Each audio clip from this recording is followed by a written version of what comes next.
That is a tone-deaf take from Todd Howard and everybody at Bethesda, if that's something they had the audacity to ask.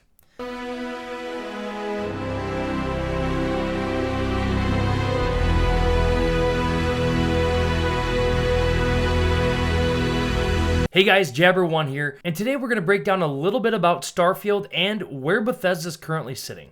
A lot of people think Starfield has been completely abandoned, and I can kind of tell why.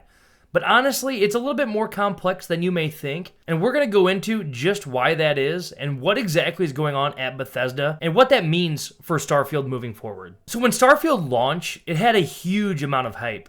It was the first new IP for Bethesda in the last 25 years. And that means something. Expectations were sky high, because obviously after having games like the Elder Scrolls series and the Fallout series, those are huge shoes to fill, especially their earlier games. But obviously, Starfield was met with some criticism at launch, mainly around some of the space travel, and big time with the exploration. And that wasn't all. People thought the writing was abysmal in Starfield. And honestly, I can't blame them. When you look at some of the quest lines and the character interactions, and you compare that to some of their older titles, it's not a pretty sight. Now, I'm not saying everything they did was wrong, but they kind of took a step back in a couple areas, and that's something they need to improve before they move on to games like the Elder Scrolls 6 and Fallout 5. But that's for another video. When Shattered Space DLC finally launched in September of 2024, roughly a year after the game's launch, that was met with even more criticism. And again, I can see why. It wasn't all Bethesda had propped it up to be, nor was it the great savior of Starfield. Not to mention, the developers and Todd Howard himself thought that when the Rev 8 was launched, the vehicle that has finally been introduced to Bethesda games, Todd Howard stated, well, maybe Shattered Space would have gone over better if the Rev 8 was part of it. That is a tone-deaf take from Todd Howard and everybody at Bethesda, if that's something they had the audacity to ask. So, and again, I'm paraphrasing here, but that's for all intents and purposes what they said. I personally have a problem with that, because it shows that you're not doing this for the right reasons at this point, and that is affecting Starfield and where it's at currently. Now, I'm going to talk real quick about why some people think that Starfield's just been abandoned. There's a few things. Slow pace of updates, no communication from Bethesda whatsoever, lack of content drops after Shattered Space, and smaller game patches that don't really change anything. And here's what I think went wrong. And I actually plan on talking about this in another video, but I need to get into it here. Bethesda had a really good run. They were topping the charts time and time again. And then Fallout 76 happened. The reception they got was not the reception they were hoping for, and it's because they thought they just walked on water at that point. They tried to fix it, and I will say Fallout 76 is in the best place it's ever been, but they didn't communicate well throughout the entirety of them getting that game in good shape. And then when Starfield launched, they continued the trend of no communication, which I think is to the studio's detriment. They are hurting themselves by not talking more about what is going on and what it is they're trying to fix. And one main issue is the modders have been doing more for Starfield than Bethesda. And I know that's not new. That's been going on now since basically Skyrim. But it is a problem when the developers feel as though they can release a half-baked game and leave it to the modders to finish the game for them. Now, if you want to build a great game and then give modders access and the capabilities to make it greater and add new content and more quests, that's awesome. But if you're going to do a half-baked game and then make the modders fix the game for you, not okay with that at all. But Bethesda has said they're working on it. Now, what do I mean by that? Bethesda has come out and made statements regarding Starfield and some quality of life fixes, new story DLC, and overhauls to the less favorable aspects of the game. Now, to me, that's enticing, but I need to take a step back here because Bethesda always does this. They'll say something and they'll use really pretty words and say something really nicely to make me, oh, shucks, it's okay, guys. It's fine. I'll completely disregard everything that you've done blatantly over the last 7 years. No problem. And now, after having it happen so many times, they say these nice things, and I go straight to, I'll believe it when I see it. Which, I hate to be that way, because I'm a typically optimistic and positive guy. But, like, pattern recognition isn't a crime. So, getting back to the topic at hand, they have announced they're working on things, some of it regarding space exploration, some of it exploration itself on planets, some of it with space flight and travel between systems, between planets themselves. It sounds like they're overhauling that concept, which has been a huge request since the release of the game. People were comparing it very heavily to like Star Citizen and some other space flight and exploration games out there. I would call them more space sims that people have been comparing Starfield to. But with those comparisons, obviously, people know what they like. And when you have to fast travel to get from one planet to another and just open up your menu and then click travel, and then you watch a quick little cutscene and then you're at the other planet, but then you don't ever get to land on the planet, it's a whole thing. But at the end of the day, like, people wanted to be able to fly through the system to these planets, similar to No Man's Sky.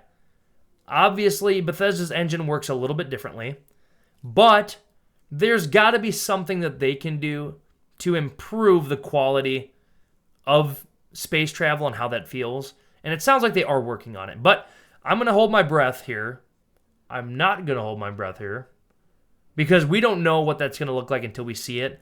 And then we can actually critique where that is and how it looks. Moving on, they said there are some other new systems and some new delights. Again, we'll see what that is or what exactly that means. And they did say there are more exciting things coming. Now, I really hope that does not mean more creation content, because if they're sticking to creation content as the most exciting thing, which if you follow their Facebook and social media pages, the only thing they post about is new creations added to the store that cost creation credits. Like, they're selling mods to us at this point. And they're just saying, hey, check out this awesome thing available in our game. Oh yeah, it was created by these people, not us. Go buy that so we get a little bit of the cut too. I hate that.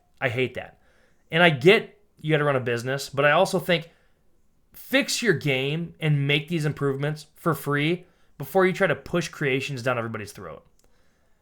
But again, I digress. We'll see how the changes come in, and then maybe I'll be a little bit less salty about the creation posts every other week and not having any real tangible updates. In Bethesda's defense, here's why things also seem maybe a little slow. Bethesda actually has a lot that they're working on. Now, I'm not going to sit here and defend Bethesda until I'm blue in the face, because honestly, Bethesda deserves some of the criticism that they're getting right now. But they do have a lot of irons in the fire. And of course, maybe they bit off more than they could chew, but we also have to understand they have 3 of the most popular IPs in culture right now. And even though a lot of people diss on Starfield, it is a very popular title with a very strong fan base. Obviously, the Elder Scrolls universe is huge, and they're working on Elder Scrolls 6 next, which I just did a video on a leak regarding Elder Scrolls 6. I'll have that on screen. It's going to be in the description below if you guys want to check that out.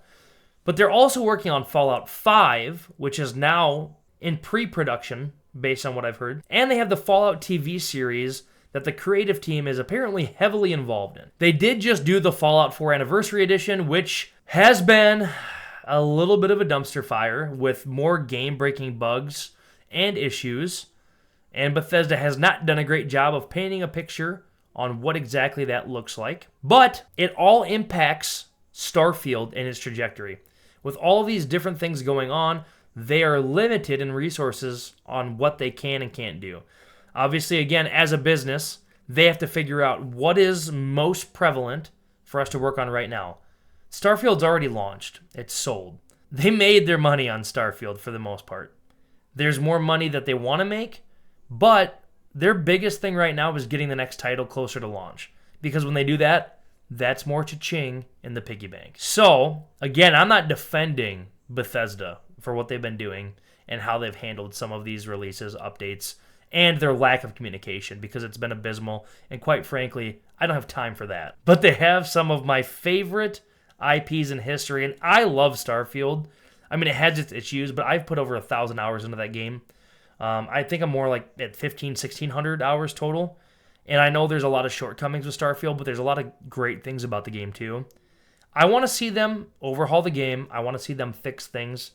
And more importantly, I want to see them get back to who they used to be before. Now, guys, there's been a lot of jabbering in this video. I've been flapping the jaw a lot. Let me know in the comments what kind of things you guys want to see in Starfield. Have you given up on Starfield 2? Or are you just waiting for the Cyberpunk 2.0 to happen here with Bethesda? Let me know in the comments. Me personally, my take, Bethesda does have a lot of irons in the fire, and I'm not going to give them much grace for that, but I do know that I want Elder Scrolls 6 out. I want Fallout 5 out. Starfield is out, and while they need to make these improvements sooner rather than later, I do think that we're going to see them before too long. And with that being said, they need to get those out, and they need to just work on who they are as a studio and really focus on their core mission to make good games and appease their audience. I can say this all day long, but it won't matter unless they actually do it. So I'm going to keep my fingers crossed, but I'm going to expect the worst and low-key hope for the best. And maybe that makes me naive, but they do have great game universes, and I want to see them build more upon those. So at the end of the day, did Bethesda really give up? I think they put Starfield in the back seat to work on these other projects. I do think they're still working on Starfield. They're just not going full steam ahead on the game at this time. This DLC they're currently working on is another way for them to maybe save face. I'll buy it, and I'll let you guys know when the time comes what that looks like and if it's worth getting. And does it make Starfield a better game?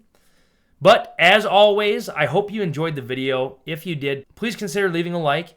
And if you want to see more content like this or reviews and updates on what's going on with these Bethesda games, please consider subscribing. It means the world to me. I enjoy getting engaged with you guys in the comments below. I'm always happy to get involved in those conversations and get in comment threads. So if you guys have questions for me or want to let me know what you guys would like to see out of these games moving forward, leave those down below. I will comment back as often as I can. Obviously, I can't get to every single comment. But I recently had something really cool with literally hundreds of comments on a recent video. I tried to get back to almost all of them. And it made for some really great discussions in the comments thread. It felt like a little community hub. And I'd love to continue that moving forward. So let me know in those comments, guys. And if you guys think Starfield's dead, say it. If you think Starfield has some life left, and if you enjoy the game, say it. Either way, I'd love to hear your thoughts. So buckle up, guys, because you're in for some more updates moving forward, and we will see you guys in the next video. Well met, travelers.